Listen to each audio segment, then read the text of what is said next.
Hello guys, beef curry para maiba naman. Matagal na rin akong hindi nakakain ng beef curry guys. So wala akong maibang mukbang. So beef curry. So para madali, pressure cooker. Naglagay lang ako dyan ng turmeric, tapos bay leaf, magic sarap. Para palumbutin natin guys. So ganyan, pagka ayos na. Pag nanginginig na yung laman, ayos na yan guys. So yan na tayo ng mantika, tapos ng ating aromatics.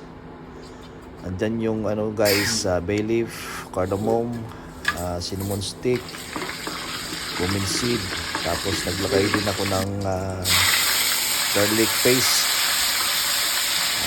ginger garlic paste. And then naglagay ko na yung ating laman, tapos yung ating pata ng baka. So asin, naglagay na rin ako ng asin dyan. Tapos naglagay ako ulit ng turmeric guys, coriander powder. Tapos mekos lang natin yan para hindi masunog yung ilalim. So cumin powder cumin powder nyan guys, every nyan, kasi malakas yung apoy natin. So yung chili powder guys, magdadagdag lang yan ng kulay, hindi masyadong manghang yan. Tapos yung beef broth natin, naglagay ako ng tawag dito, tomato paste. Mas masarap yan sa guys, kasi hindi masyadong maasim.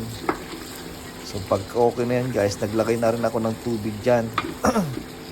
Tubig, tapos yung pinagpakuluan.